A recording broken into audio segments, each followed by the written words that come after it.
Hello, everyone. Thank you for joining us tonight for another episode of Within the Cauldron, where secrets and mysteries lies within the cauldron. Tonight episode is going to be about a bunch of my friends. We're going to talk witchy talk um, tonight. So we are going to take any questions you have and answer them for you. Let me introduce this lovely ladies. First, my friend Wendy. Hi, Wendy. Hi.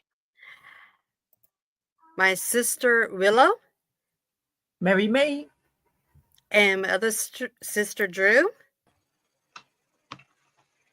and then Blessings. a good friend of mine that has been with me since the beginning of my path. My good friend Scotcat. Hi. Hello. Marry me.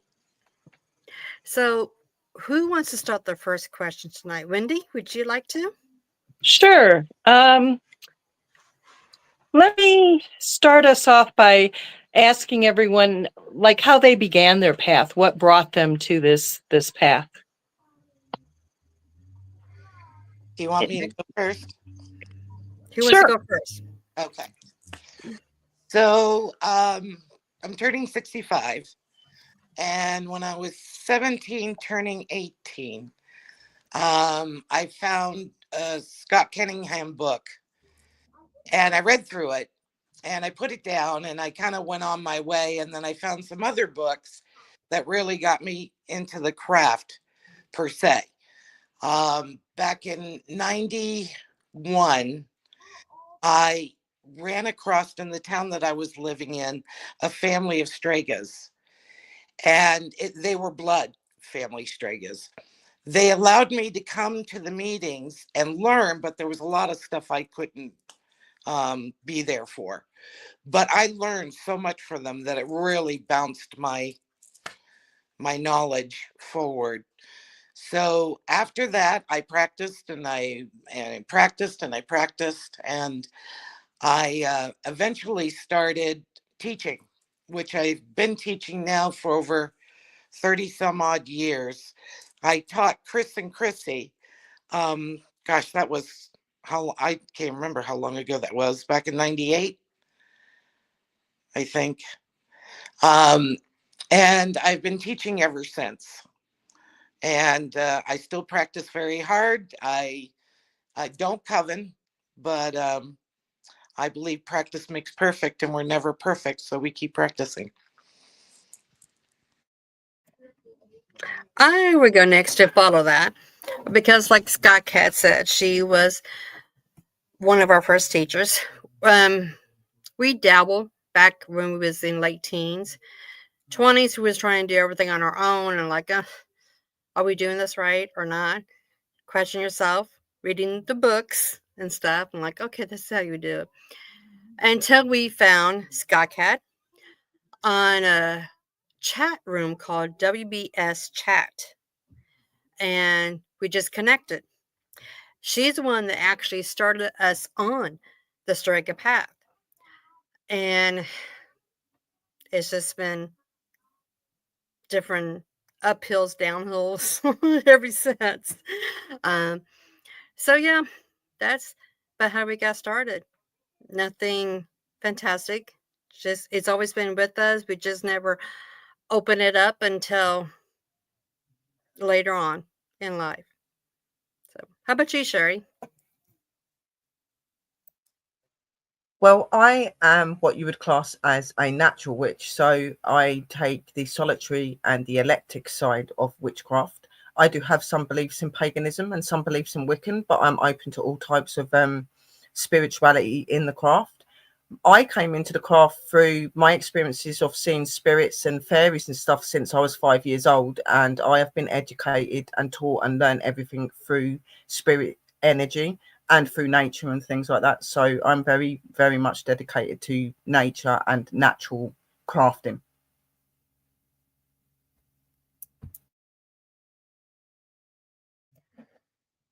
Drew, how about you? Hello, everybody. Yeah, my name is Drew, and my witchy name is Athena. Yeah, I first came into the craft because I had a interest in the paranormal. I wanted to find out if ghosts were real, spirits were real. So in order to do that, I had to start researching basically how to connect to them. Me, sillily, I thought that you could just buy the spirit box, the recorders and things, and they would just happily start to talk to you, but that wasn't the case. So through doing that, and I was going through a lot of difficult, and you will find my story somewhere online, guys, on my channel, but through going through a little bit of a nervous breakdown, I called out to anything that would listen to me, basically, when I was going through my deepest, darkest tortures. And luckily I seen an energy through my vision, and it turned out to be Santa Marta. And the minute that I seen her, I thought it was death coming to get me, until she smiled. And then I realised it was like, the only way I can explain it is the minute that she smiled, it was like your grandmother hugging you. You just knew everything was going to be okay. So through just researching what that was, and the next day I had a sense of peace within me. So I was seeking out the paranormal. My son-in-law had just died as well, so I was trying to connect to him. So really just doing a lot of research online, on YouTube and things. I found out about witchcraft. I found out about how herbs and crystals can help you, how meditation can help by highering your vibration, lowering your vibration, how all of that makes a difference. And then through researching what it was that I seen and finding out that it was Santa Marta, calling out to her, doing a little bit of dedications and things to her, she actually started to connect to me really freely. And through her also, I've been connected to Hecate as well. I've also done a dedication to Bridget and things. So through just doing all that, I have actually come to realise that I've been spiritual all along. I just wasn't open to it before. So that's really how I got into it, just having an interest in the paranormal. And then finding out I'm a witch.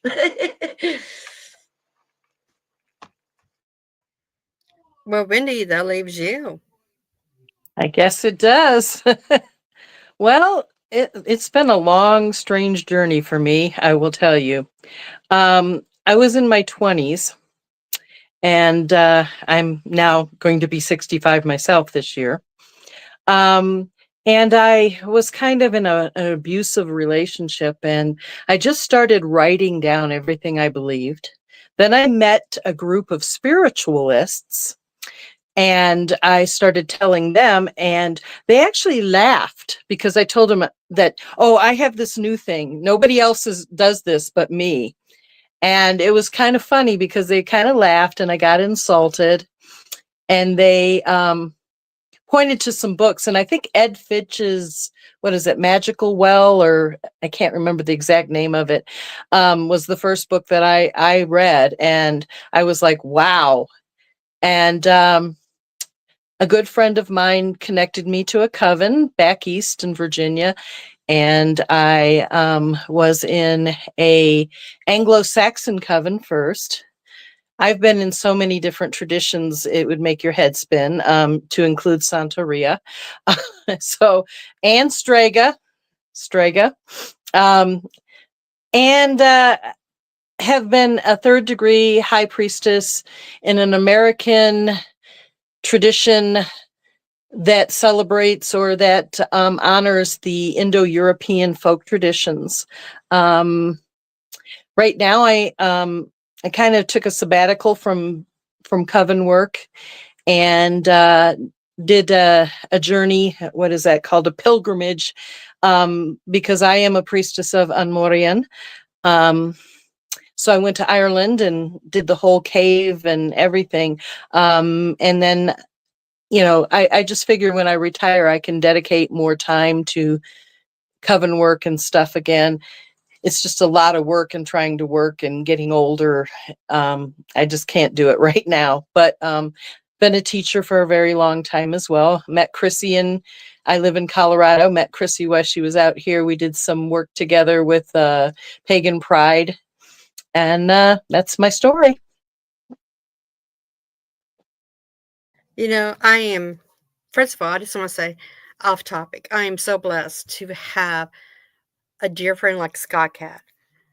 that, a teacher and a good friend, advisor and everything for over 30 years. And then having a friend like Wendy, that I know for probably 10 years, 10, 11, 12 years, I don't know, a long time. And then my new friends overseas that we connected very well. So my next question is connection. Okay. How do you think we can all be, or that we all are connected by the universe, of course? But when you look for connections, what do you look for? Somebody with the same path, same interests, or a different path altogether? Well, And go whoever ahead. wants to go. Sherry, you go first.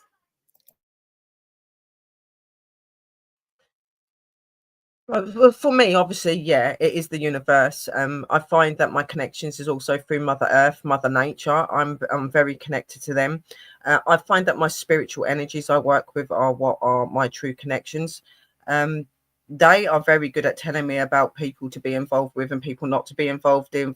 What's beneficial to me, what isn't beneficial to me, and I also look for energies in people that I feel I've met before, people I feel I have seen in another time. I seem to always be able, I have these relationships with people that I can't explain, and I know that I've been with them in other lives, and then I'll start getting visions of other lives. I know that, like, for instance, my sister Drew, that me and her have been in a Celtic faith before in a past life, and we were blood sisters, and we found each other again in this life.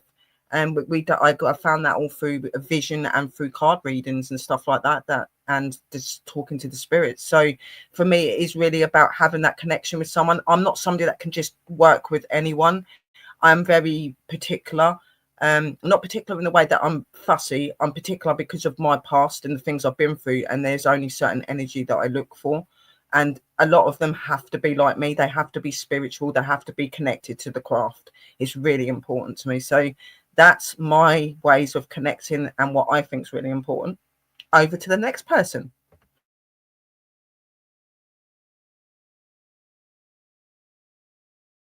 Drew, how about you? Yeah, I feel connection's really important. I do believe, though, once you make the connection, and the best way I feel to make the connection is to know yourself, know who you are, know what direction you're going to go in life. And through doing that, use the energies around you that Mother Nature gives us. The minute you sit yourself into a woodland and put either your hands on the ground, you'll feel the connection straight away. And through doing that, once you connect, I feel as if it's down to your guides to bring the proper people into your life. And if you trust your guides with your path, I do believe that they will always come through for you. That's the way I've done it. When I started off in this path, I had no gifts whatsoever. I only just wanted to talk to spirits. But through time, I've made that connection, and I know now that the connection that you make with Mother Earth, or who you want to make the connection with, even if it is an ancestor or something, that is so important. And dedicate yourself to that connection. And I do believe that they'll always have your back. They've always had my back when I've trusted that process. So that's where I draw my connection from, is all my energies around me, and I trust them with wholeheartedly that they're going to have my best interests at heart. And that's the only way I can tell people to do it, because it's my experience. Scotcat, how about you? Well, yeah, connection is very important. I find that um, I've been misguided a couple of times when I thought that the energy was right. And then I got a big learning curve on it. And so sometimes I think that the Lord and Lady feel like they need to teach you things at time to time. So it always isn't, you might always think that connection's there, but sometimes it can turn foul, and there's a huge learning period through that. Um, So I listen to my instinct a lot, and it just doesn't seem to let me down. And if it does, then I look at the teaching moment through that.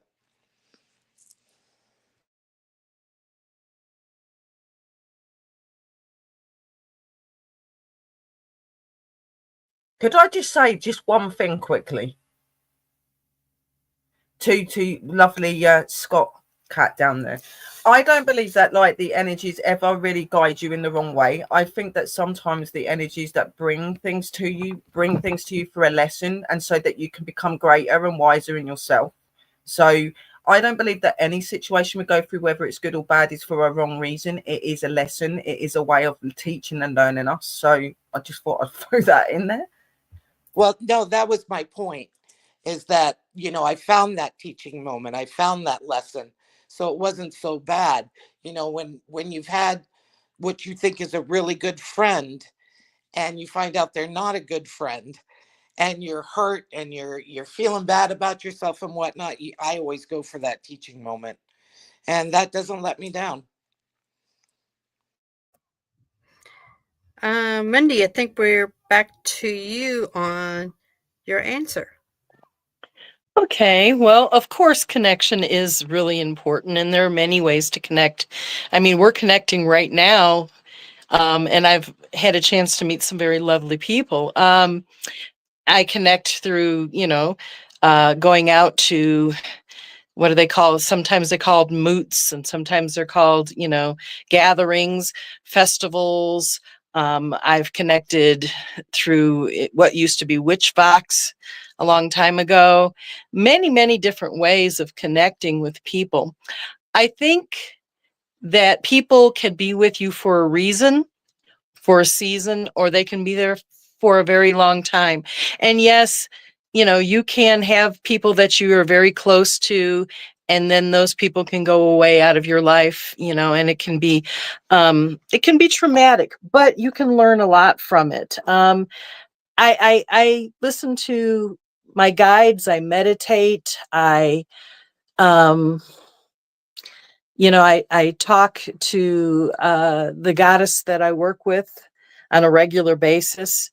And sometimes she just tells me, she's kind of blunt, and she just kind of tells me, deal with it and you'll figure it out. So sometimes we just stumble through things, and that's okay.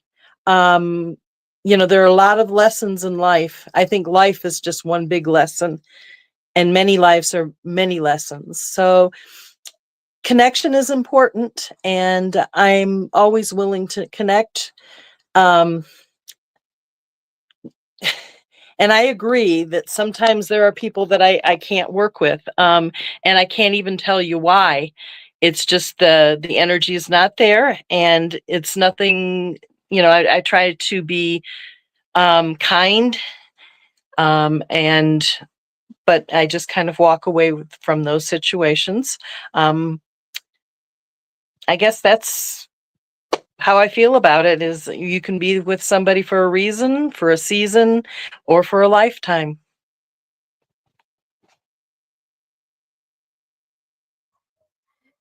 Sure, you want to ask the next question, hon? Yep. So my question was, in your path, what would you say has been your most magical moment in your craft? Like, what moment has really popped out to you and really made you realize that something really amazing is happening, that you're really connected to something amazing? What would be your moment? Who wants to take that first? Oh, I'll take that one first. Okay. And Chrissy, I think you know this one. When I was 28, my mother became very ill with cancer. And she was very, she came from the Bible Belt. She was very Christian. She always had problems with me, with spiritualism and stuff like that. And so we always had this argument going on. And when she got really sick, she had mouth cancer. So she couldn't speak after a certain amount of time, due to the surgeries on her mouth and whatnot. So she would write everything down. And she asked me about a week before she died if she had been a good mom and everything. And I said, well, Mom, you and I have always had different paths as far as religion goes. And it created quite a friction between you and I. And I said, we both know you're going to go. And so with that being said, you can come and tell me which way it is right. Is it Christianity? Is it paganism? Well, my mother died on Samhain at 9:46 p.m. And that told me right there. And I never turned around. I never looked back. And to me, that was my most profound moment. As far as magical workings go that I have created, I think that's still yet to be said. I do a lot of spell crafting. I do a lot of witchcraft. But I always think that another door is ready to open. So I can't really answer that yet. I mean, I know that there's some things that have been very astounding that have happened, but I don't think the most astounding thing has happened yet. It's soon, though. It's soon. Who wants to go next? I'll go next. Sister Sherry already knows this, and some of you that probably have listened to the podcast will know this. But my defining moment that I knew my spirit guides, divine energies, whoever the case may be that you believe in, had my back was when a roasting hot, just boiled kettle and I poured it into the cup to make tea. I was making tea for me and my partner, and I had opened the cupboard up above the cups. I'd just poured the hot water into the cups, and I was opening the cupboard to get something out, and a cup for my kid's bottle had fell into the roasting hot cup of tea. So when it splashed up onto my arm, it instantly turned cold. And I knew instantly that it was my spirit guides, because everywhere else on the floor, on the worktop, it was still boiling hot water. Yet, when it touched my arm, it turned instantly cold. And that's when I knew that all this, all the spirit guides, the protection and everything was very much real. And that I never ever doubted anything after that point, which was quite early into my practice, to be honest. I think I'd only been in the practice about maybe 6 months to a year. It was very early, and I think that was the defining thing that I needed to show me just how much energy can help you, affect you, and protect you. That's the defining moment for me.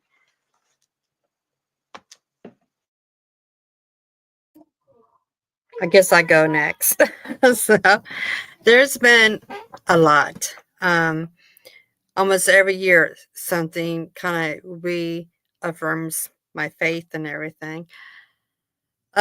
Just recently, I think 2 months ago, and I think Sherry, you know which one I'm going to talk about probably. My youngest daughter was in an accident, a train accident. Things could have been much, much worse. It could have taken the life of my daughter and my youngest granddaughter. And the way that the Jeep looked, it was like, oh my God. It's like, my daughter says it's just like the goddess hands was right there, just kind of like putting a wedge between everything. That moment there kind of makes you like believe and affirm everything. Many of them, when I have visions and they actually come true, and I'm just like, oh my gosh. And it's just little things that people will say to me,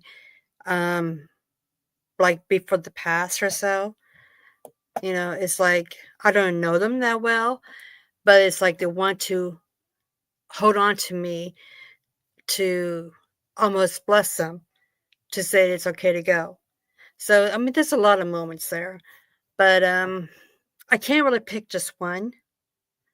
but there's a whole lot. And I love and cherish each one of them. I guess I'm next. I'm like you, Chrissy. I have so many defining moments. I can't pick just one. In my early 30s, I started having vision. I started having sight. And I think that was one of the moments. The first time I drew down, and I truly drew down the goddess, was a very big defining moment for me. I remember tears in my eyes, and then I don't remember anything until I came back to myself in a ritual that I did with one of my high priests. And that was probably one of the big, intense moments of my life. And every time I draw down is an intense moment for me, a defining moment. But there have been so very many that just to pinpoint one is just very difficult.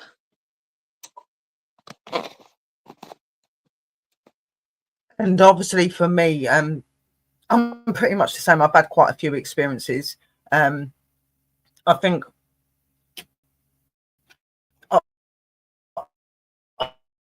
I'll say them, but I'll say them really quickly. So my first experience would have been when I tried to commit. I was in a really dark place. I was going through a lot of really dark stuff, and I hadn't had a good life. And I remember trying to drown myself, and my spirit guide, my elemental aura, had called out to me through my son's voice, and it got me up out of the water. And she stood there. She goes, "That your life is too valuable. You can't do that to yourself." That was one of my moments. Then my other one would be when I lost my mum 6 months ago. My mum died 6 months ago at the age of 59.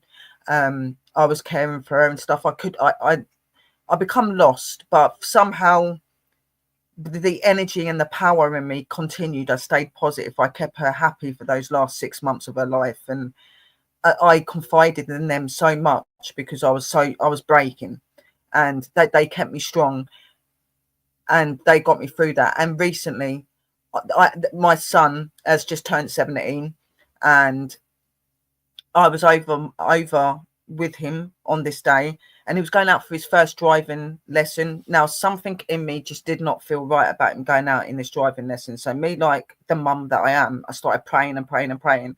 And when my son went out for a driving lesson, for his first driving lesson, he was involved in a car accident. Somebody smacked the car that he was driving in, and no injuries to him at all. He was absolutely fine.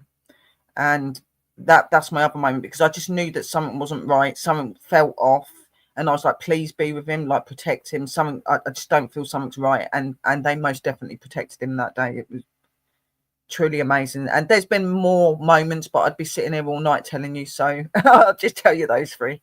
And over to Chrissy to put the next person on. Well, we got Drew or Scotcat for the what kind of questions. Which one want to go first? Another question that you can ask us. I'll go while I remember, if that's okay, because my memory's terrible. I just thought it one. I'm just being honest. So, ladies, if you could advise upcoming, not even just witches, let's say spiritual people, okay? Because everybody can be spiritual without having the craft fully in their life, like us, hence the altars. But if you could give somebody a little bit of advice coming up through this spiritual path and they're struggling, what would you think it would be? Could you repeat the question?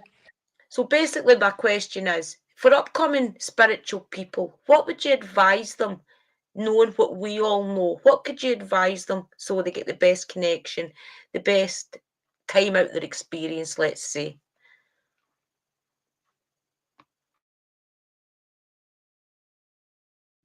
I can go.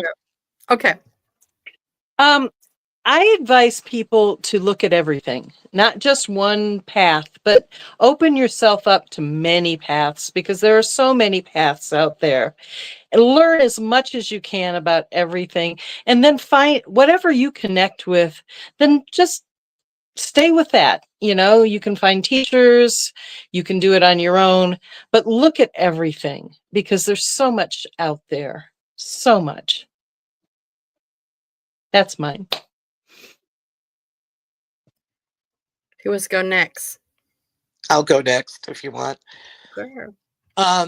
Chrissy's going to laugh at this one, but whenever I talk to people, when they're looking into a spiritual path or whatever else, they go, oh, give me advice, give me advice. The first thing I always tell them to do is put the books down and go take a walk in the woods and just sit and listen. Don't talk, just listen and gather in everything you want. And another good thing to do is to bring a journal with you, and whatever thoughts come into your head, write them down. And then in doing that, you just do that a few times, it'll start coming to you a little bit better. And then you're going to have more questions, and then you can ask them at that time. But I always want people to find the earth first, and to listen to the animals and the insects and the wind and the rain, and become connected to that, because I find in the mundane world we lose that tremendously, especially if you live in cities and whatnot. Now I live in the White Mountains of New Hampshire, so it's very quiet up here. But for somebody living in a city, and I have before in my life, everything just drowns. Everything just drowns out. So I don't think that you can listen to yourself at all with all that noise. So that's why I always tell them to do that. Well, I guess I go next. Yeah, she has given that advice to us from day one. My advice is that too as well. As a teacher, when we taught our coven, it was always don't just go by what we taught. Research it, go further, and be the way you want to be. It's your craft, it's your faith, it's your beliefs. Don't let no one tell you how to practice the way you want. If it feels right for you, inside and out, then it's okay. And next. Yeah, for me, like when I talk to people and I educate people, I'm a lot like Scott Cat down there. I'm very big about Mother Earth, Mother Nature. Always go and sit and listen to them, listen to their words. They're the messengers, they're the mothers, they're the ones that know what's right for you and what's wrong for you. So I always say to always connect to nature and to Mother Earth first. Then I would say to listen to your intuition and to listen to your instincts. You're the magic, the power is in you and your path is in you. So listening to yourself and looking into yourself and feeling and hearing it all will help you and guide you. And that doesn't just mean by sitting there and listening and opening your ears. It can be through dreams. It can be through so many different ways. And always journal down what you get, because there's always going to be an understanding and message in everything that you do. So just be yourselves, be comfortable, be open, and just be willing to learn and to be taught, because that's what they want you to do. Yes, I think all the advice. My advice to you guys would be you got. exact same. Get out into nature, and if you can't take your shoes and socks off, put your hands on the ground. Even if it's only in your local swing park. But do it, because that is where you're going to build your most energy, is to ask. And even just talk to the goddess, which our class is the moon. Talk to her anytime you see her in the sky, because she's always listening. She's the battery to us all. That's my advice. And the sun as well. We can't forget the sun. Talk to him. He's always there to listen to. Yeah, absolutely. All the advice that we gave you is very good advice. Very good. Scotcat, that leaves you this round on your question to us. Okay. So I get asked this question a lot, so I'm going to ask you guys this. how much do you practice within a month in the circle of a moon? How much do you actually work in your practice? I go, since Chris is like over here going, oh my gosh, tell them the truth. Okay. We probably practice a lot more than probably a coven, because you have to remember we have a coven. So, and we have over 30 years with either excuse me, with sister covens too as well. So when the coven first started, we practice every moon. We even practice the new moon, maiden moon, and crone moon, just to get everybody's feet wet, to know what they're into, and everything. Then we started doing, all the moons and all the Sabbaths. Sometimes if a coven member could not come on that Sabbath and it was in the days of powers of the full moon, we would do two full moons or 2 Sabbaths. At that time, it was about teaching and helping for everybody to get on their own. And we didn't want to leave nobody out. So we practice a lot every month, 2 times a month. Sometimes we do practice the new moon too, do the meditation or something. So, yeah, quite a bit. Next.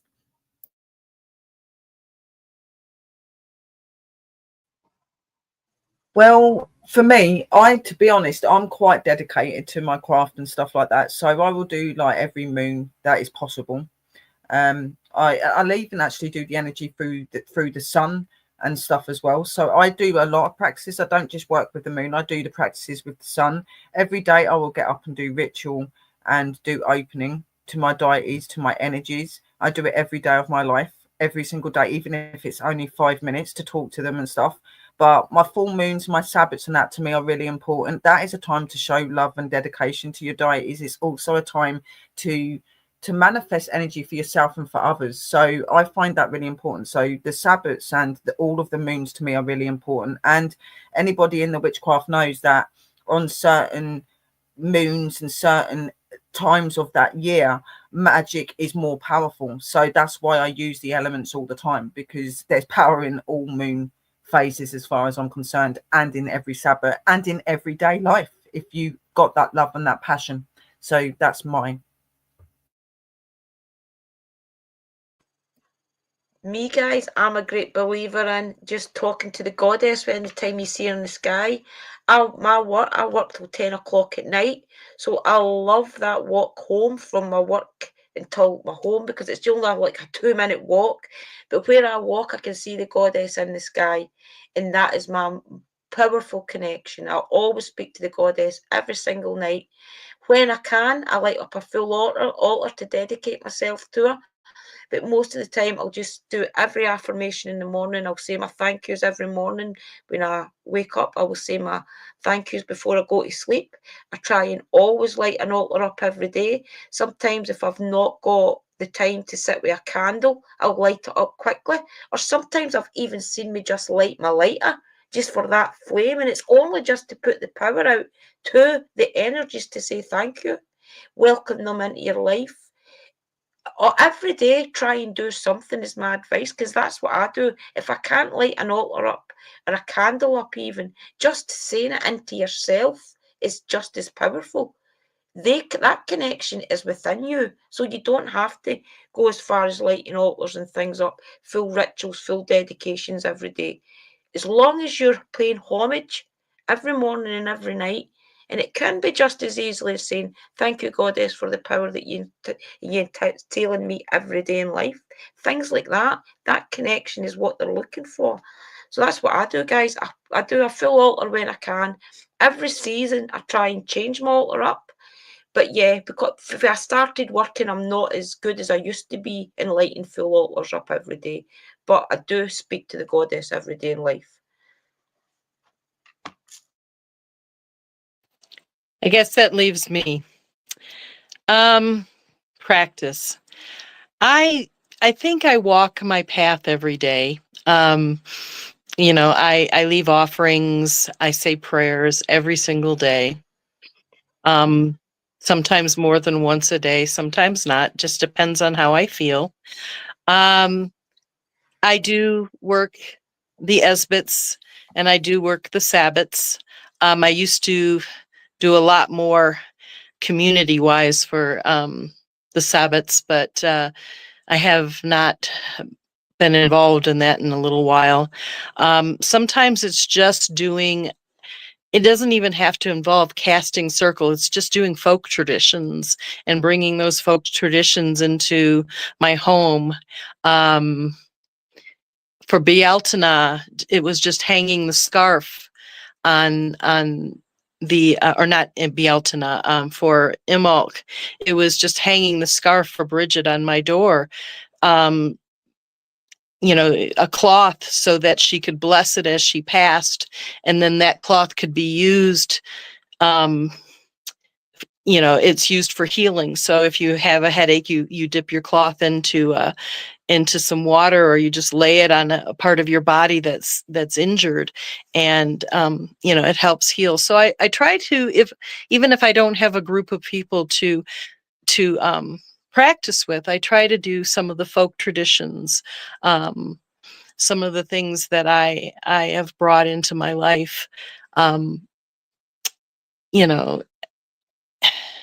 over the many, many years. So I think the one thing that I miss is doing dark moon with other people. I really love doing the dark moon and the dark moon energies.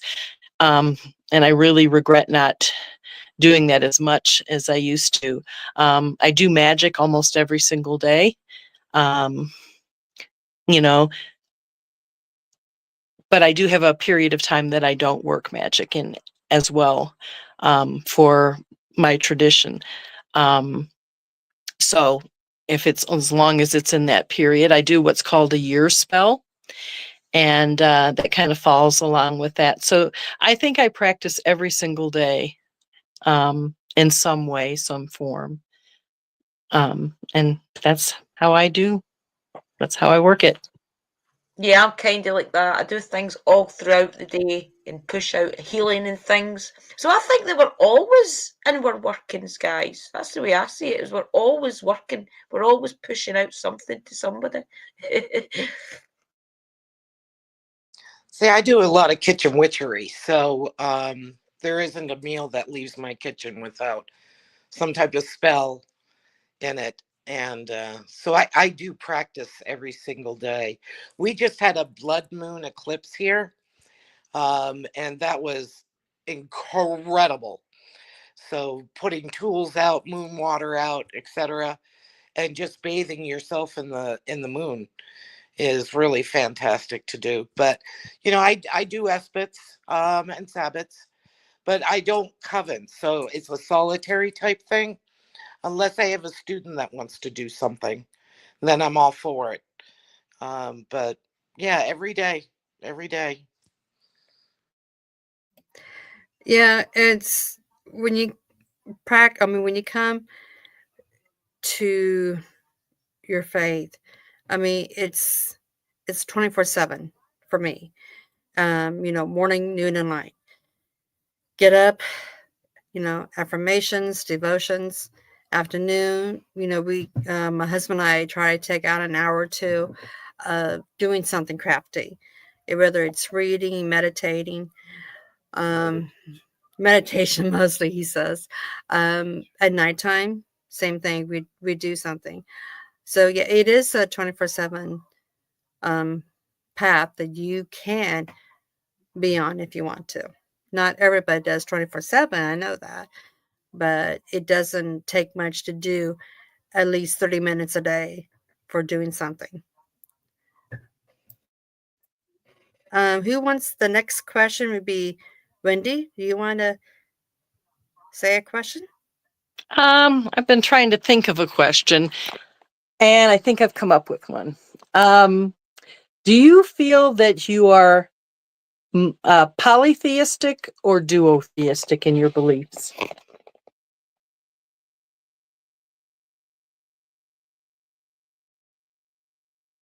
Anyone? I would like you to explain the question because I don't know what it means. Okay, no problem, no worries. It's a mouthful, I know. So polytheistic means that you believe then in many gods and many goddesses, that they're individual beings.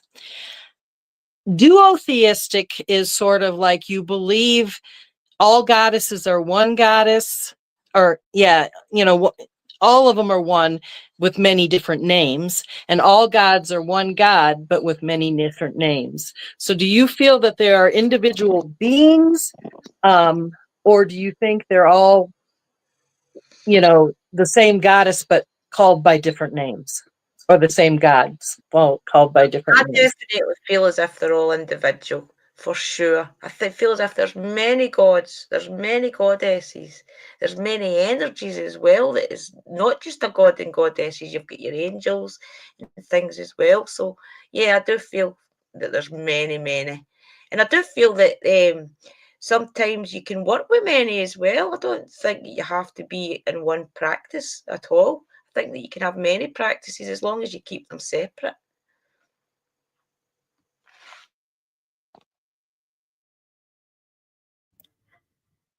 Scotcat, you was going to go next, so go ahead.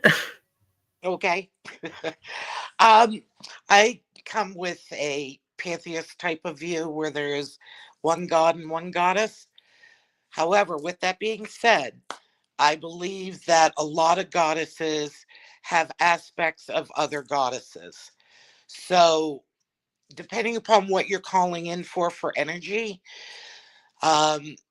one goddess, like some of the Celtic goddesses, the Morgan, I feel that they can have different aspects. Although she has three sides, I feel like they can be all pulled in, not separately. Does that make sense to you?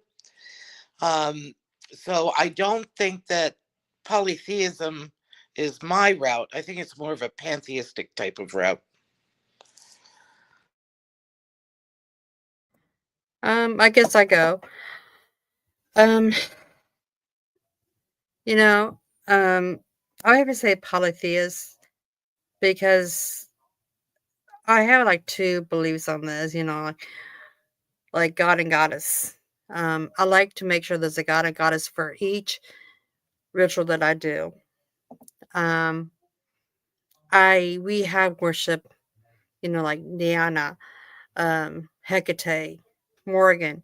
So, I think for us it just depends on the time of year, the seasons, um, when we do worship these goddesses. But I have to say polytheist. Next. I'm somebody that believes, like Sister Drew, I do believe that there is gods and goddesses as individuals. I believe that they're all connected to different elements and different parts of this planet, and they're all for different things. And I connect to all of them individually, and I believe in their energies individual as well. Now, I do believe that there is a higher energy that is above all energy, but I don't believe that it's in the God form. I believe it's in the universe form. I believe God is the universe. It's not a person, it's the universe, it's an energy. And then God is obviously formed by which is the universe, and the universe has formed all of these things in this world. And through forming all these things in this world, they all need a spirit, they all need an energy, they all need somebody in charge of them. So I believe in many aspects of gods and goddesses, and I believe they're all important in their own way. I'm very polytheistic. I don't know if I think Chrissy knows that. But I do. I'm not very eclectic either. I respect people that are. I work with one group I am a priestess of one particular goddess, and it is Anmorian. And she's very complicated. So, but I also work with the Dagda. So I follow the Irish pantheon, the Irish cultures. But I have worked with many in the past. And I get, every time I work with a different god or goddess, or I have worked with a different god or goddess, I really get that individual energy from them. I really get that, for lack of a better explanation, it's a flavor, it's a feeling, it's a connection that really brings depth into the work that I do with them. So it's very individual. I know that a lot of the duotheistic people, the first time I ever heard of duotheism was when, what is it? The Arthurian, Marion Zimmerman Bradley came out with that. What was that? I can't remember the name of the series. It's been so long ago, but it was an Arthurian series. And she talked about all gods being one god and all goddesses being one goddess with different names. And when I started, I kind of had that understanding, and that's where I started with. But then working it just changed for me in a very profound way, especially working with who I work with. And it's just become this intense journey for me, almost a calling, I would say, from these goddesses, this pantheon. I wouldn't even call it Celtic in the sense that it would fall under that umbrella, but that's a very broad umbrella. I would say it would be the Irish culture. And I'm also called very strongly to the Scottish culture as well. Although I don't know as much as I would love to know about the different gods and goddesses, and how they looked at their paganism, their form of deity. But that may change. I really am going to start trying to look into that as well. So I'm polytheistic. We have a comment I want to put up. This is by one of our coven sisters. Cheryl, you want to read that? Can you read that?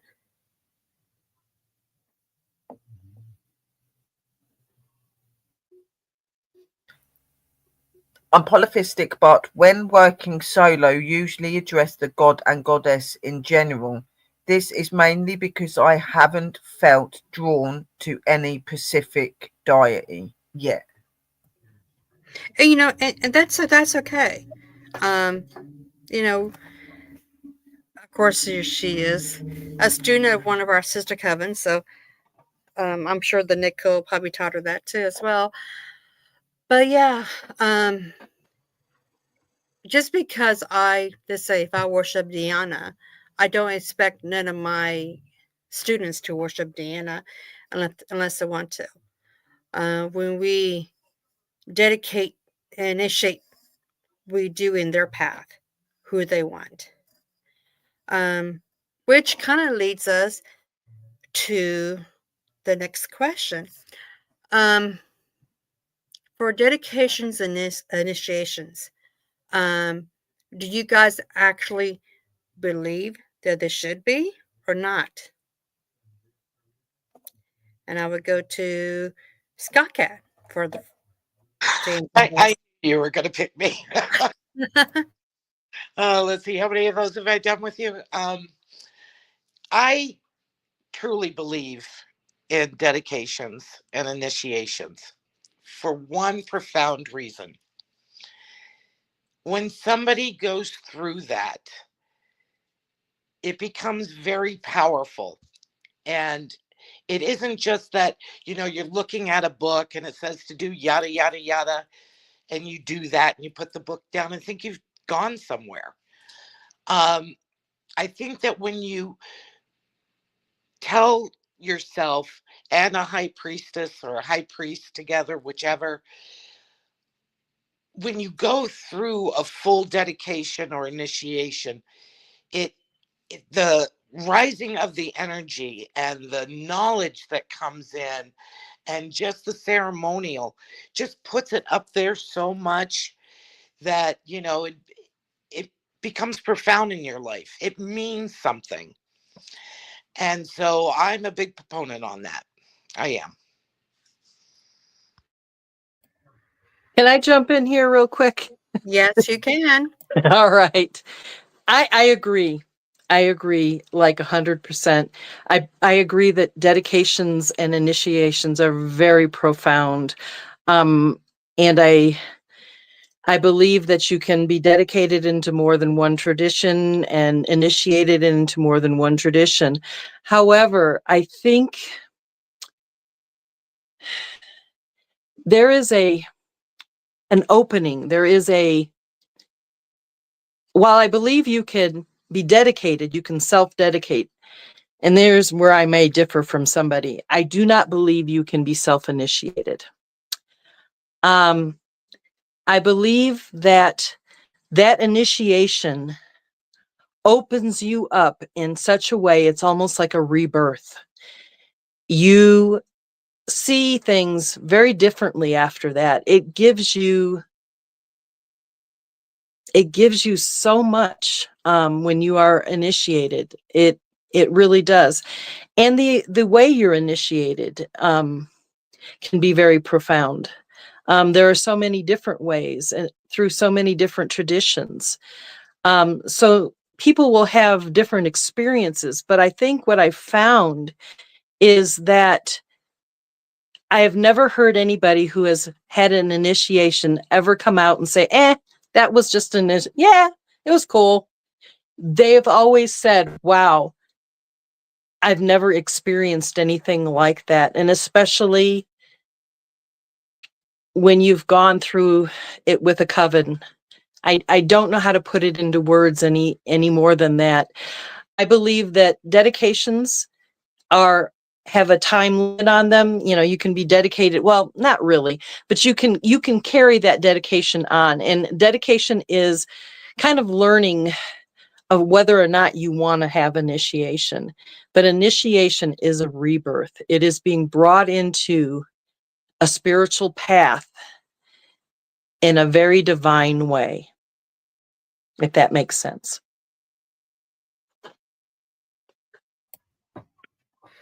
Sherry, how about you?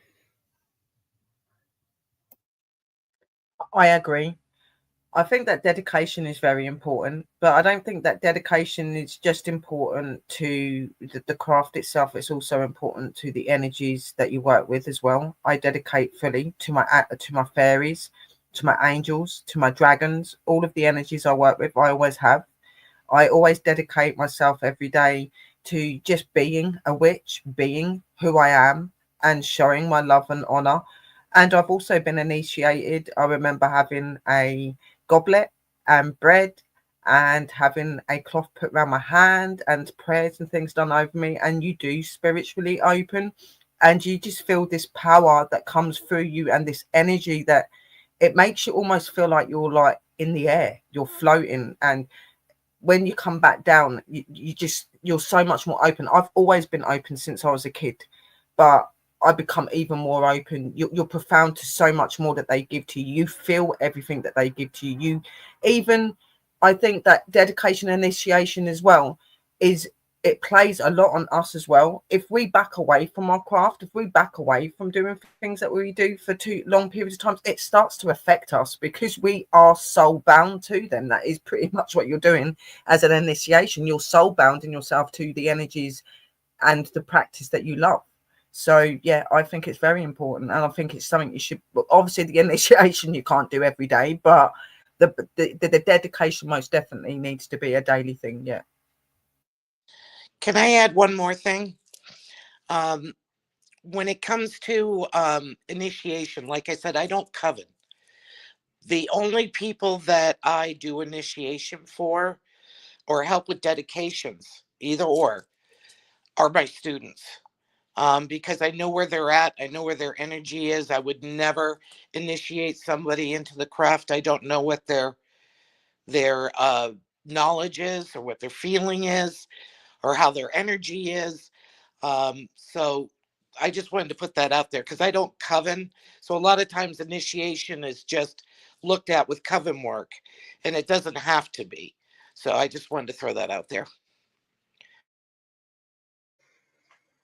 For me, guys, I feel that that's the most important part, is your dedication and your honouring them and things.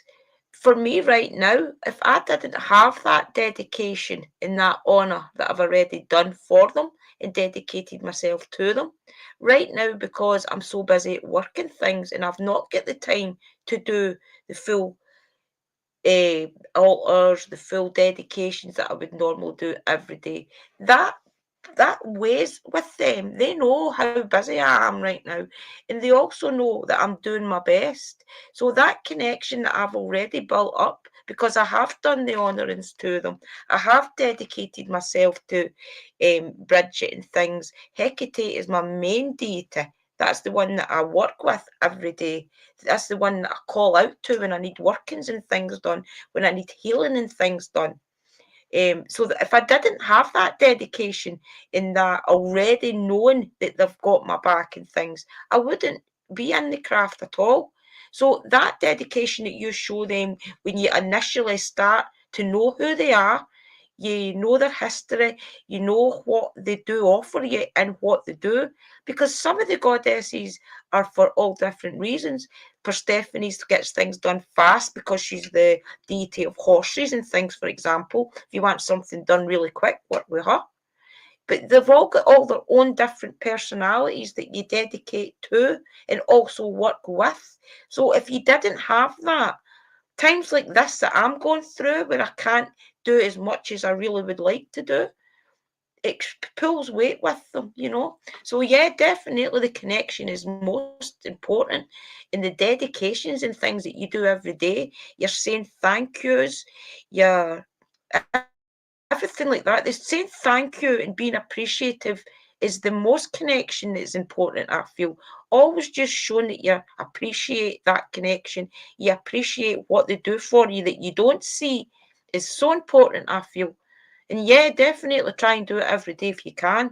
Every day when I wake up, I say thank you for just being awake, just being here another day on earth. Thank you for my family. Thank you for just being here and having a job and having the extra income and things. Always say thank you to them and show your dedication, is my opinion and my advice. Chrissy, I want to just break in for just a second. When I was talking about a dedication, I very much worked through covens for many years. This is the first time I've been solitaire in a long time. I've always worked with a coven. A dedication is a specific ritual for when I talk about a dedication. You can be dedicated to someone or something, or a being of some sort, and prove that dedication daily. But there's a actual ritual in coven work where you dedicate to not just the god and goddess that coven works with, but you dedicate your time and energy to learning the very basics of witchcraft, the foundations of witchcraft. So in the coven work, in the coven traditions that I followed, a dedication was a very specific ritual where you stood in front of the coven and the gods and the high priest and high priestess, and you said, I'm going to take a year and a day, and I'm going to dedicate myself to learning the foundations of and seeing if this is the right path for me. And that's kind of the difference, I think, when we're talking about a dedication here with Drew and Sherry. I think you're talking about daily dedications, and I'm not sure if the question was like a dedication through a coven or if it was a daily dedication. I'm wondering which that was, or was it both? I have dedicated myself. I've done a full ritual and dedicated myself to Bridget. So But yeah, high. because I've never Every worked energy. in a coven, Sister Sherry and I have both not worked in covens. We've both been solitary and learned basically. I've learned myself through books, through YouTube, through other people like Sherry. Sherry's helped me a lot. My elder, which is my Uncle Danny, who is Danny White Wolf, he's my shaman elder. He's taught me so much. He's the one that showed me the connection and how to work with the connection every day and keep that in your heart. So I feel as if it can work both ways. You can dedicate yourself on your own to a deity, to a goddess, to even a spirit if you wanted to. But I feel as if the dedication that you're talking about is much like what I went through when I was in the Orange Order, for example, where people ask you if you want to join because you can bring something to their class, let's say. So I was asked to join because they knew that I had a deep understanding of the way that Scotland was done bad of, let's say, with the I don't want to bring this back into the podcast, but let's say I had a full understanding of how Scotland and Ireland had a little bit of not treated so well with English, let's say, right? Because I don't want to offend anybody. So I was asked to join because I had a good understanding of that. So I was asked to join this, and then they did a full ritual, welcoming me in and putting flowers at my feet and different things, and really welcoming me in. And they do other things that I wouldn't even tell you what they do because it would be breaking their word. But that type of thing, yeah, I get where that's coming from too. But I don't feel you need that. Yeah, I feel as that is great if you've got other people around you to do that with. That would be amazing. And the energy of that would be amazing to work with. But for people like us that's maybe not been so trusting of other people, we've kept our practice really secret until I came to YouTube. I never told a soul what I'd done until I started doing live streams with other people, and they clicked on that I was doing something. Because when I was out ghost hunting with them, I would bring little bottles out to protect. I would sage them and things, so they knew there was different things that I was doing that other ghost hunters didn't do. So yeah, doing that through a coven would be really amazing, but I really don't feel you need it. No, I don't. I agree. You don't need it. But I was just trying to make the parallel there, that there's more than one way of being dedicated. Yeah, and I do understand that, because obviously, like, I was dedicated, and I had a ritual where it was done with the cloth and with the goblet, and the person that I'd known for a very long time, and that was a priest. And this was initiated, this was all put forward, and I've done dedication to gone out there and go, okay, I'm going to do this and do this. I've done dedication ceremonies to, like, my fae, and that I have dedicated my garden and named my garden to my fae, and I've done ritual to do that. I don't just say I've done it, I actually perform the rituals and do that myself. And I've been performed and ritualed on to be initiated and things as well. So most definitely there with you ladies. I would love to experience it. I think it would be amazing to have other people to do what we do with, and take the walks in the woods and do all the fire rituals and things. It would be absolutely amazing. But I'm in a small Scottish town, and to be honest, I think I'm the only witch for about 20 miles. So it would be really hard, but I would love to do it. It would be absolutely amazing. I did do a kind of thing though. We went to Glastonbury, Sister Kerry and I, who is from Wales, and we went to Glastonbury when it was Lammas. So at the Chalice Well, which is it's connected to Avalon. The ladies that run that Avalon coven was actually doing a full ritual when we went, and the energy of all those people, there must have been about maybe 150 people there. That was so powerful. You could feel the ground vibrate. So to do that with a full coven sisters that you were connected to already, the energy would be absolutely amazing. Okay, Sherry, I guess you have the next question you'd like to ask. I am just trying to get one in my head.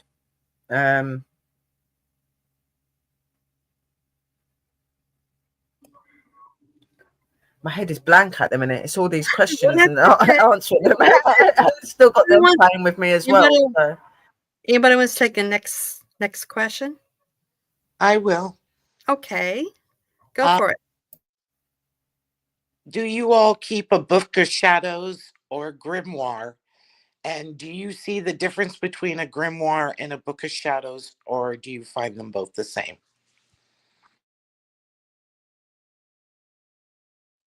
I can talk on that. So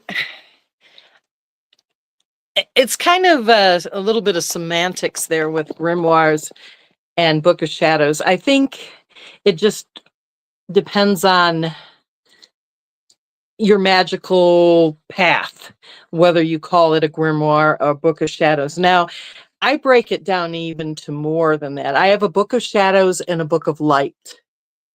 My Book of Shadows usually has spell works and different things like that. Sometimes what you would call shadow work. But it has a lot of that sort of thing in there. And then my Book of Light is my rituals. I keep copies of all, of rituals. I have my rituals, kind of the basics, the meat of the rituals written down, and I keep that. I keep a copy of the rituals for each Sabbat, the basic Esbit, and all of those things in my Book of Light.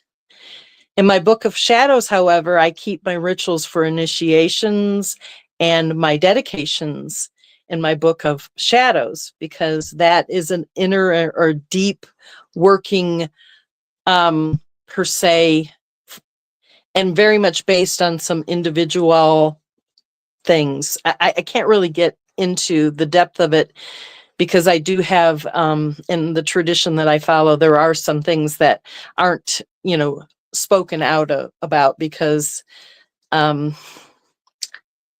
would be another subject to talk about. But so I have a Book of Shadows and a Book of Lights, and I think a grimoire would probably fall into maybe a Book of Shadows more than a Book of Lights. That's it. Who's next? I guess. Well, I guess I would go then. Okay. We do have a Book of Shadows, which we would also call a Book of Ways, which mostly has our lessons in them that we have learned, rituals that we have learned, different knickknacks and everything. We do have a grimoire that's mostly family based, so we can pass it down to our children and hopefully grandchildren. We're in the process of redoing it after seeing Scotcat's. It's like, oh my gosh, this is nothing compared to hers. But so we'll be doing one for the family. The thing is, and I think maybe Scotcat knows about this, when we have 4 kids. So it's like, who's going to get it, because we already got the kids fighting over it. Who wants it? So we have decided to try to make each them a copy of it and to custom make it to the way we see what they like, what they're interested in, if that makes sense. So, but with they're very similar, yes. Some people think they're the same, some may not. I'm the one who likes to separate it. So, and I'm sticking to it.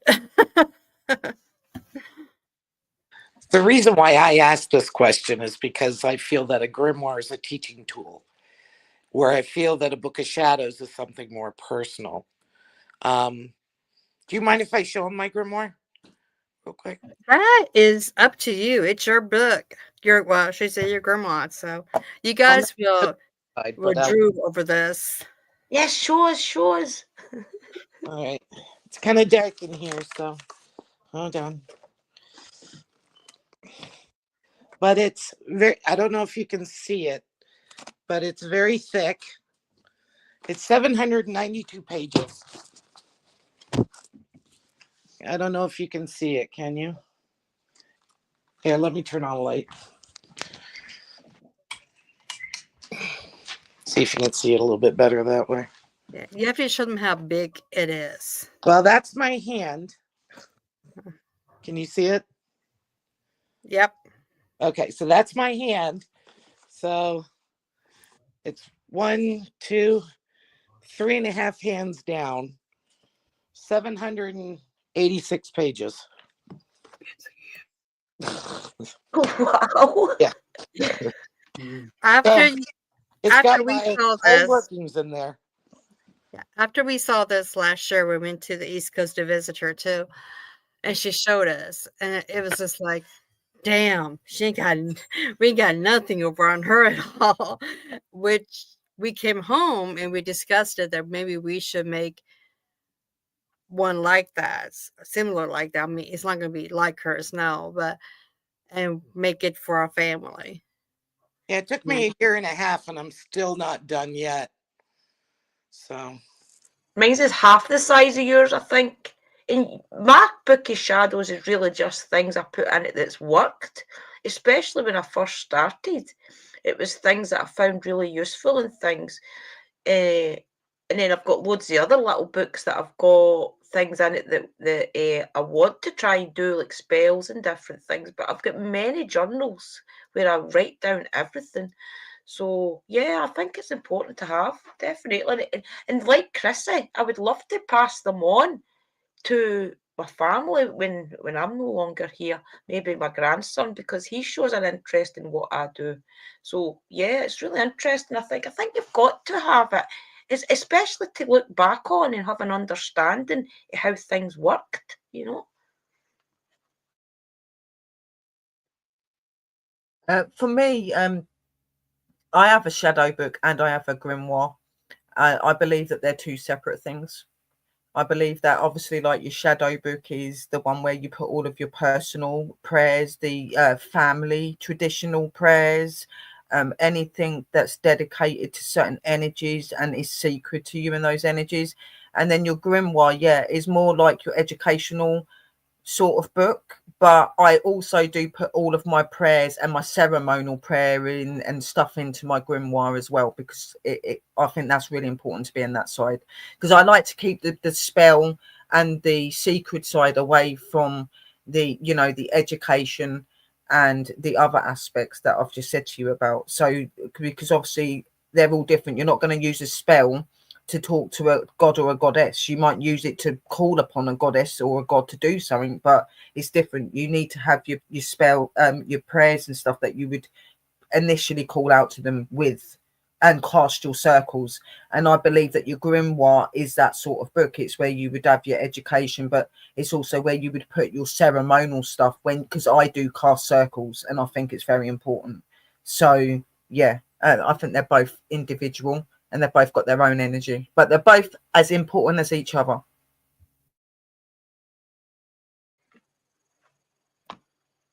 I couldn't more. Drew, do you have a question for anybody? I would just like to ask some of you ladies, Sherry and I are also paranormal investigators. I would like to get your opinion on, even maybe just a little bit of advice on how the best way moving forward to connection to the spirits that you feel are important, if to connect to actual spirits, taking deities and things out the equation, spirits around you. Is there any advice you would like to give paranormal investigators that's also in the craft? I'll take that one. I used to work for Jason Hawes and Grant Wilson. They were the Ghost Hunters taps. I don't know if they have that in Scotland and Ireland, but I used to work for them. Yeah, And, we do. and so the investigations got quite intense. I was the only witch. what I always did was I always cleansed myself really well before I went in anywhere. And then I would do a meditation, because the meditation would help bring the spirits to me. I found the cleansing was for me and them. And I would always cleanse again when I left too. But I always found that meditation really helped before I walked into a building or a cemetery or someplace that they were. So I would suggest maybe taking the time to do that, cleansing yourself, then doing a meditation and opening up, it helps to open up the third eye there. Maybe you might be able to see them better, or they might find you more friendlier to come and talk to. Yeah, definitely agree. Yeah, I totally agree, because we haven't been on a lot, but just a few. And yeah, meditation, protection, cleansing, meditation, protection, definitely. Before and even afterwards, cleanse yourself afterwards too, as well. It doesn't hurt. It's just if you are trying to, because I know I was just at the Lizzie boarding house last October on our trip, and I know that my son, who has so much faith in me, uh, always like, Mom, can you hear this? Can you feel this and stuff? He goes, I don't feel anything. I don't hear anything. Which my daughter-in-law is just like, oh, I feel something. Oh, somebody touched me and everything. And then you kind of get a chain reaction of everybody else doing it. So that's where people are skeptic of, are they really feeling something? Is somebody really touching them?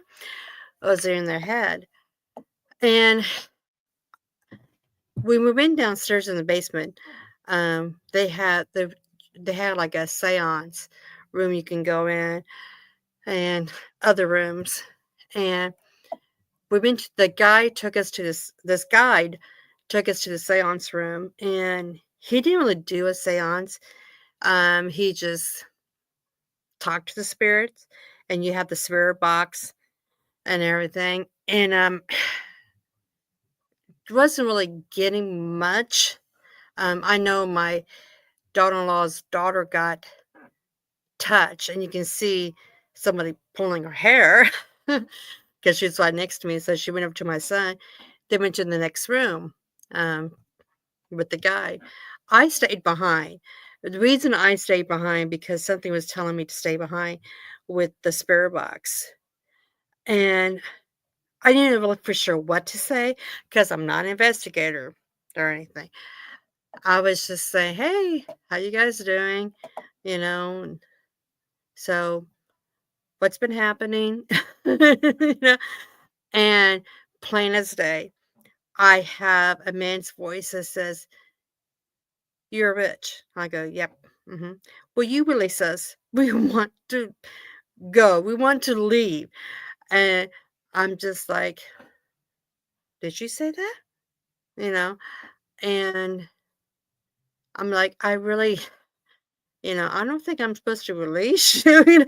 You don't know really for sure what to do, because you're not there as an investigator. You're there touring the plays and get the oohs and ahs and, everything. And it was really emotional for me, because it's like I was caught of what should I do and everything. But I did tell them that I'm very sorry. And, I hopefully somebody will release him soon. And I go, I don't know much about investigating. I go, I don't know if you can just leave on your own or what. I go, I'm so sorry. So, but after I came out, I was really drained, big headache. So it was like protection mode, cleanse everything afterwards. and then I feel good. So, if that answers your question. Definitely, but I find that very sad that the spirits are asking people that come into the home to Yeah. release them. It makes you feel as if maybe some kind of binding has been done. But that's very interesting. Yeah, it's very sad. Very. I don't know if I would go back to that house particular. I may go to others maybe, but I need to probably research more if I do go back to more or less a haunted place, I guess you can say. A place can be haunted without it being a bad energy or something tragic happening. Some people are drawn to their home and they don't ever want to leave it. It's not necessarily meaning that they've had a bad time there. Memories. So that's a big misnomer for a lot of people. I have run into more friendly, I guess you could say friendly ghosts than I have ever evil ones. And a lot of them just want their story told. They're just trying so hard because their plane of existence, while similar to ours, the energy is different. So for them to cross that plane so that we can either see them or hear them or anything in between, it becomes, oh, what's the best way to put this? Okay, so children, they pick up on energies really easily. And it's because they don't have all the clouding of society and everything else. They don't already have impressions. So children will see a ghost, very easily. I live in a 132-year-old Victorian home that has had a lot of history to it. And we have ghosts here, but none of them are bad. None of them, ever.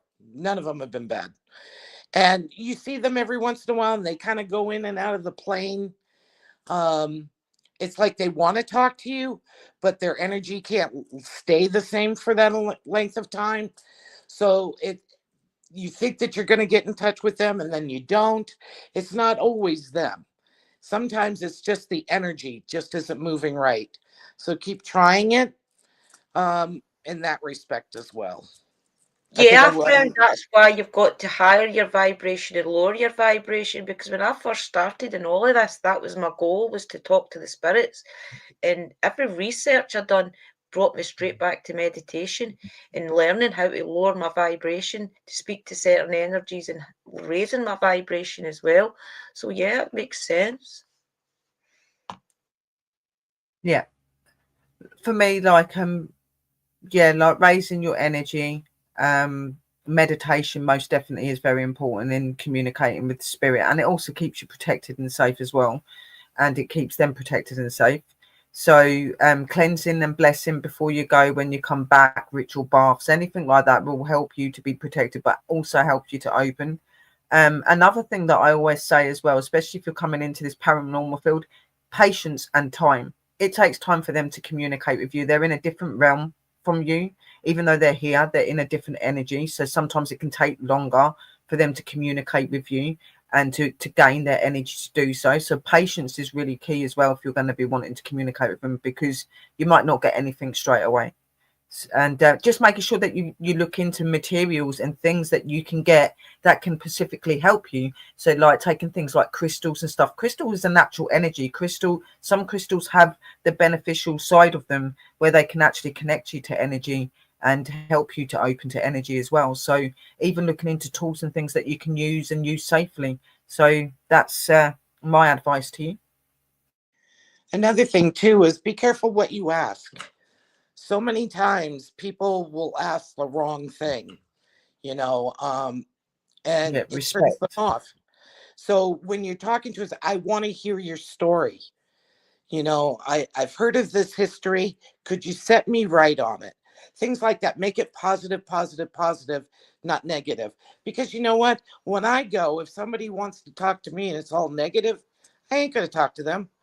So, if you keep it positive, a lot of times you'll get something back. Yeah, But yeah, no. I definitely feel that. And the reason that I connected so good to Mr. Mackenzie in Greyfriars, which is the famous ghost, ghost, well, he's a famous ghost, but it's a famous great cemetery in Scotland, was because I told him that I didn't want to know about the negative stuff he done. I wanted to know. I said, this is my exact words to him. I said, Mr. Mackenzie, you didn't get the status in life being bad. I would like to know how you got, what was that episode? I would like to, you didn't get the status that you did in life with being bad. I would like to get to know the person that you were before you did, because he caused a massacre and things in Scotland. I wanted to get to know him as a person, not what he done for the king. And I think he really appreciated that, because I didn't want to know all the rubbish stuff about him, attacking people and why he was angry and things, the usual questions that everybody else asks him. I wanted to know who he was as a person before he was the king's lackey, you know. So I think he appreciated that. And then anytime I call upon him, I usually hear his voice. And I know his voice because he's got a really deep Scottish voice. So yeah, I feel as if that's really important, is being is. personable with them. It is time and respect and time. Like there's certain things that just some things you don't go asking spirits, like how did you die, how did this happen to you, how did it's not, that's a personal thing. If they want to talk to you about it, they will. I've always just been somebody that's been very open-hearted to them, and I'll just come in and go, I'm here to talk to you. If you feel that you want to say your story, if you want to share your story, I'm here to listen to you, and if I can help you, I will, because I do a lot of crossing of spirits as well. I will cross spirits to the light and help them as well, and I always give them that opening. I don't force them to do anything. It's their choice. They're still a person, they're just on the other side, and I don't think you should treat them any different just because they've not got a physical body. They're still a person in my eyes. So, and you always have to remember too that history is always written by winners, not the losers. So their story that you know of could be completely wrong. And that has happened many, many times where, something's written down about them that had nothing to do with them whatsoever. So always keep that in mind. History is guilty of that. Look at the famous one in America. What was it? The Bobby Mackey's. The history of that was totally wrong that they first brought out. And it's amazing. The story now is amazing. It brings a lot of answers to the questions that people did used to ask and get answers for.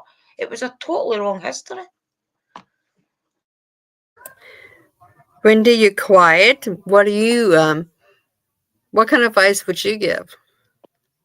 Well, I shield myself pretty heavily when I know I'm going to go in, just because ever since I was very young, I have seen and heard spirits, and I've had some experiences that were very profound.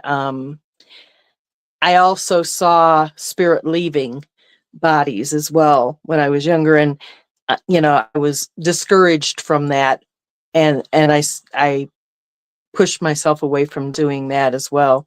My profession is, I'm a nurse, and I've seen a lot of spirits, and I've seen a lot of things that people may or may have not seen in their lifetime. But I shield myself. I've noticed that sometimes they can cling to you, because especially if they're recently departed, because they're trying to hold on to that energy of life. So I agree with mostly everything. I can't think of something that I don't agree with that has been said. But shielding and cleansing, when I was taught, and Chrissy, you know, you may have heard this. Raven Grimassi used to teach that when you would come out of a cemetery, you make sure you clean your feet or you clean your shoes or whatever, so you're not carrying energy with you. My experience is they try sometimes to hold on to that life energy that you have. And not all ghosts had a good life or a bad life. They're all individuals. I agree that some of them are not stuck, but some of them cling to places that were very meaningful. I've had, if you ever get out to Arizona, there's a little town called Bisbee, Arizona. That place is incredible with ghosts. Incredible. I walked into that town and I almost was bowled over just coming into the town itself. They're just incredible places everywhere that you go, you know, and they can be in the strangest, most remote, unheard of places that you'll have your deepest experiences. So always go in with an open mind, but always shield. Definitely. We have a comment from Bill. I think this is so sweet. You ladies are incredible. Much respect and support and love to you all ladies. Thank you so much, Bill. Um, you Yes, are thank you. amazing. You're amazing to be here. Anyone else has a question? If not, I do, but I want to give time for anybody else to have one. No? Okay. What would you advise someone if they're brand new at the craft and they would ask you, should I stay in their broom closet or should I just be out and open? What would you suggest? Anybody who wants to? Yeah. My advice is you're your own person. If you don't feel comfortable with being out straight away, then you don't have to be. You can do that within yourself. But I believe that when you come into a craft like this, in the end, you want to be known for what you do because it's such a magical practice. So maybe at first build yourself up, get the confidence in yourself, then maybe think about bringing yourself out and telling the people that are most closest to you and that you know you can trust.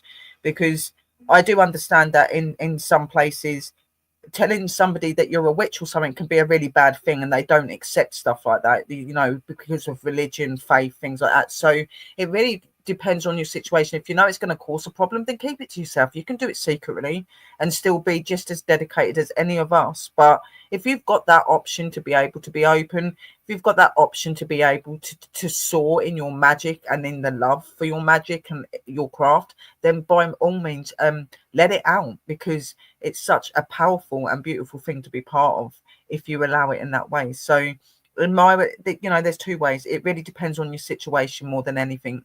If you are safe, if you tell someone you're a witch, then by all means come out and be a witch, but do it when you're ready. You know, for some, they don't feel ready to come out straight away. They want to learn and find their entity, find their energy, find what they're connected to.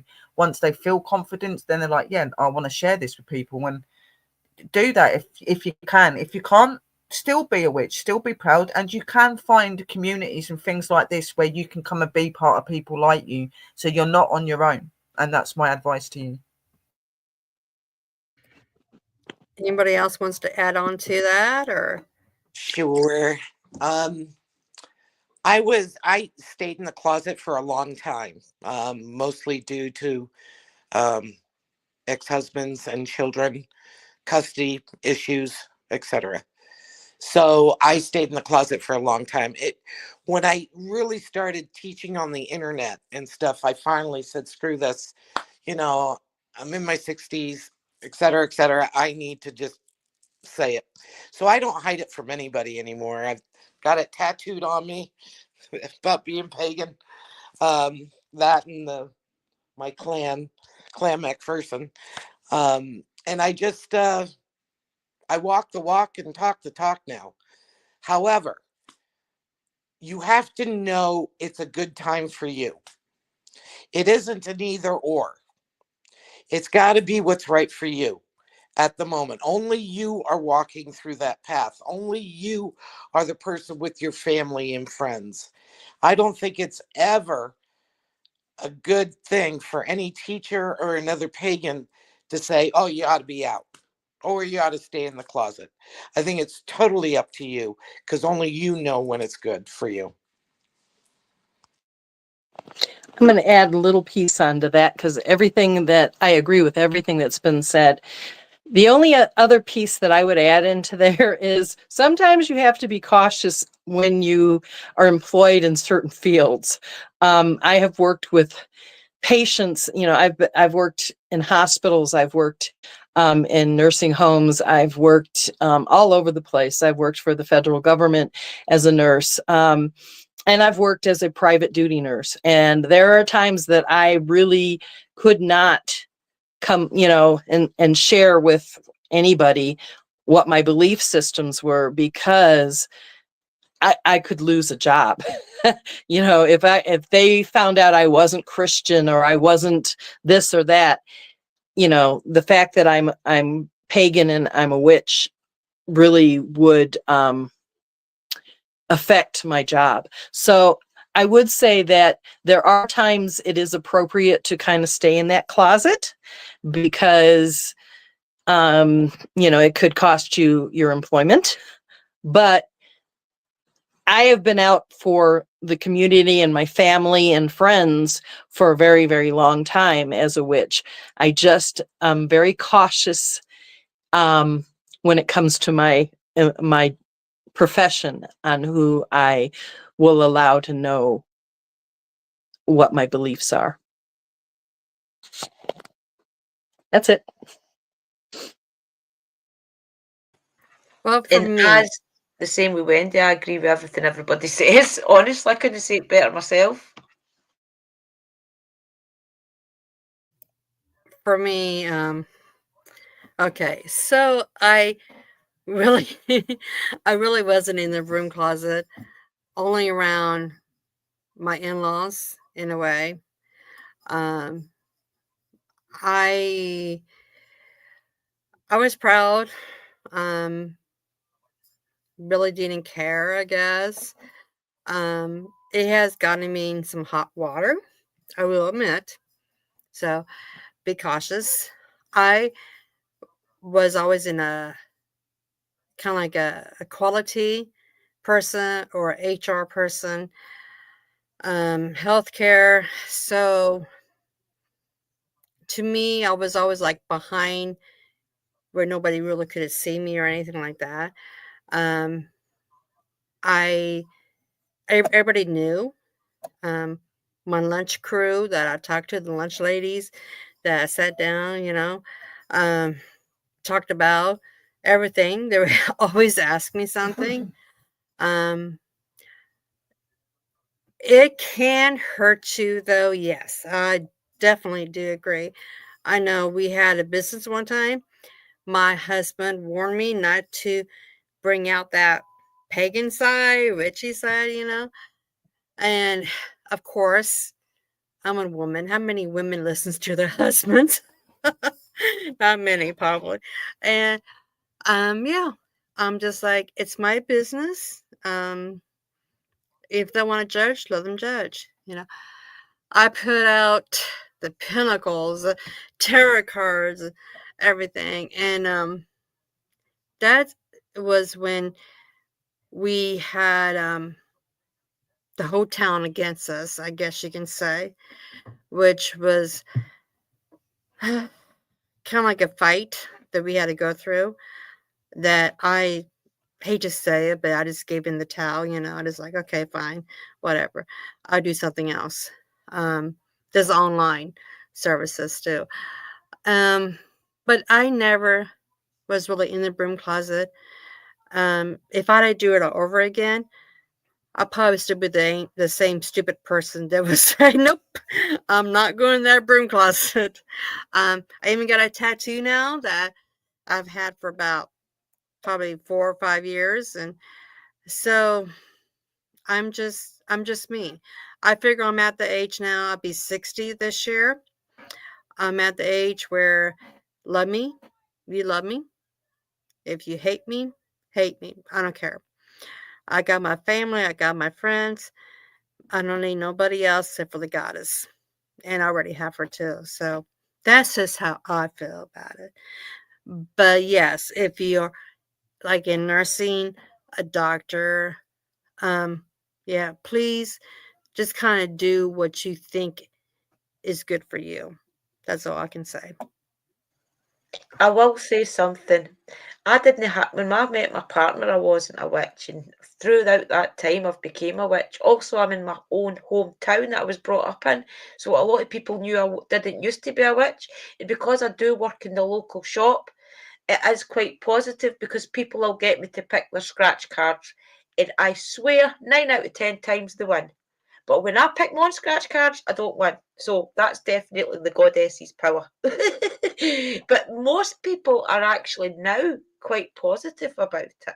But they do, yeah, I do get some people turning up their nose and they won't let me serve them and things. You can usually spot them in the crowd that they'll just hang back so that one of the other girls will serve them.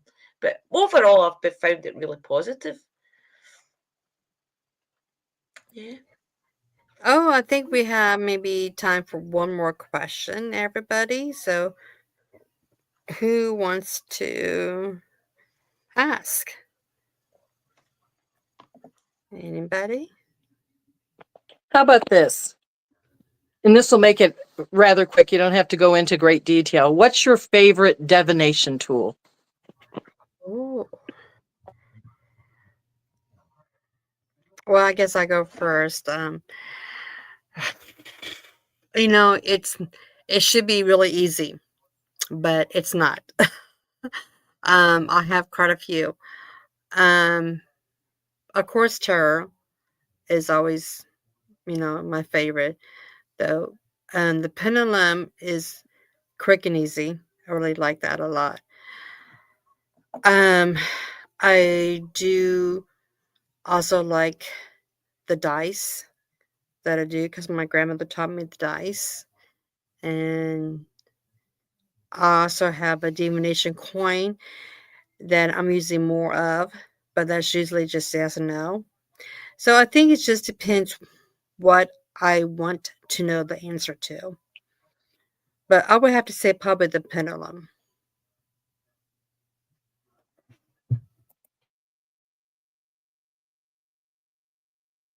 For me,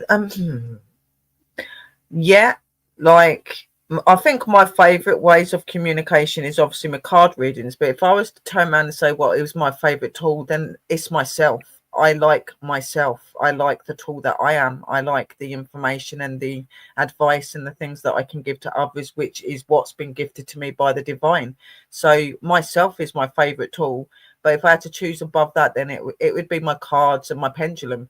Definitely. They're definitely tools that I really love using, and my dowsing rods as well. They're another one. So yeah, I like a lot of divination tools. I've got a crystal ball, runes. I've got loads of things. I love all divination, but yeah, it would be myself. Then it'd be my pendulum, and it'd be my cards. Would be my tools. Yeah, I'm the same, depending on what I'm doing. I mean, if I'm in, I always say I'm a witch. Who I am is a witch, but my passion is paranormal investigating.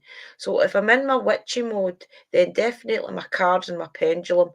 But if I want to communicate with the spirits, then it's got to be the PSB7 all day long, because you just hear their personality, you hear their voice coming through the PSB7. You can usually tell who it is that you speak to as well. So definitely for divination with the energies to help people, it's got to be the tarot and the oracle cards. But for spirit itself, it's definitely PSB7. I use a lot of different divination tools. I have a crystal ball, I have runes, I use a pendulum, but my ultimate favorite is scrying. I love scrying, and magic mirrors as well. I have several very, very old mirrors that I picked up when we lived in Europe, when we lived in France. And I have one in my bedroom because it speaks all the time. I won't put it out in the rest of the house. But definitely scrying and definitely magic mirrors. Those are my go-to all the time. And if I don't use those, pendulum and oracle cards. I find that very interesting. I make scrying mirrors, so and I've made them for years. I think Chrissy, you have, Me too. yeah, Too. you, Yeah. you I have bought one of them for mine. our- well, I bought them for our coven one time too, for every coven for a few coven members a couple years ago. Beautiful. I still have mine. Yeah, she makes beautiful ones. So scrying mirrors definitely have a place in my heart, and I work with them quite often. But claromancy is one of my favorites. So my claromancy kits are something that I really love working with. And those are the bones and the charms and the little bits of odds and ends that you throw down and you read. I just became fascinated with it, and I have just explored and explored. I've created those kits as well. I love doing claromancy because it's very intuitive. So you read, not one person's going to read a reading the same way, but you get a lot out of it. I love working with bones. The other thing that I have a passion for too is the ogham. A lot of people don't work with the ogham. I don't work with it as in like reading, but I will do spell work with it. Like I'll create an ogham for something that I'm focused on. So I would say my favorite is scrying and claromancy. I can't believe you brought that up. You're probably the only other person I've ever heard say that. You work with the O, because I do too. So that's cool. Well, we're almost to the end here, ladies. I just have a quick question. Just something, what advice would you wish you knew now or knew back when you first started that you know now?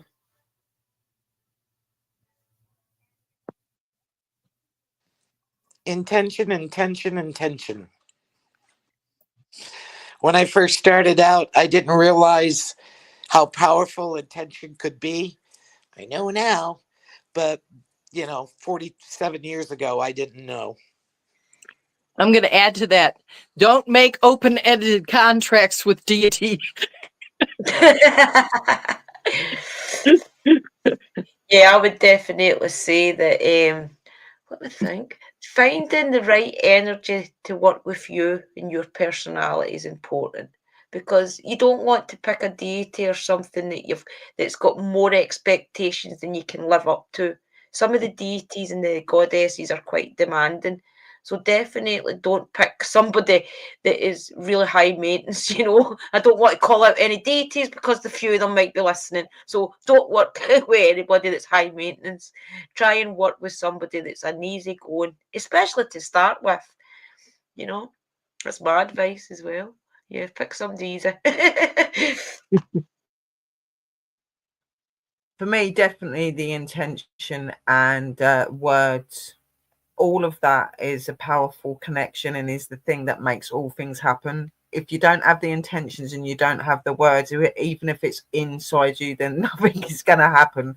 So like Scotcat down there, when I first started out years ago, I didn't quite realize just how powerful my mind and my mouth could be when I say certain things, and I have certainly over the time learned that. So yeah, they would probably be that. Everything else, I think I've learned the way that I'm supposed to learn. I've learned the way that they want me to learn. So there isn't really a lot that I would say that I'd want to change apart from them two things that I would have been aware of, that I'd have been fine. I find that when you learn intention, you become more bold as a person anyway. Yeah, Oh, I sure. think you do. You kind of The stand up more filter like, stops. It I know stops. what I'm doing. Yeah. I just know. Yeah. It's like a knowing. Yeah, words is everything. Keywords, intention. Don't hurry. Take your time. Be patient. And always And say hard to none is key. yes, And Yeah, enjoy it. remember that. Enjoy it. yes. Your craft is not meant to be something that drains you. Your craft is meant to be something that you enjoy and you have passion and love for. So Mhm. always make sure that it's enjoyable, but it's Yeah. to the standard that your diet is and your energy are happy. Mm-hmm. Always enjoy your craft. Yeah, definitely. I agree with that. Baby steps. Always take baby steps, because a lot Right. of times people get into the craft and they go, oh, that spell didn't work, or oh, this didn't work. Baby steps all the Yes. way. It'll work when it's ready When to it's work meant for to you. work. Yeah. Do the work. Exactly. Do the work. Exactly. Don't run Practice, before you practice. can walk. Don't Yeah. run before you can walk. Yeah. There. Well, I just want to thank you, everybody, for coming on. Thank for the audience for listening in and everything. Next podcast is going to be Thursday with the publisher of Today's Witch magazine and Cover Bridges LLC for book publisher. And Friday, Sister Sherry and I are going to interview a UK coven, Coven of Gaia. So kind of excited for that. Yeah, that's cool. Please watch Sherry on Mondays and Drew on Tuesdays, right, hon? Yeah. On Tuesdays. Together we are the mystics that share education, truth to everybody out there. So please subscribe to our channel. Go to Willow's and also Drew. And just stay put. And we're out. Bye, everybody. Never mind. Merry Blessings, parting. guys. Merry meet again.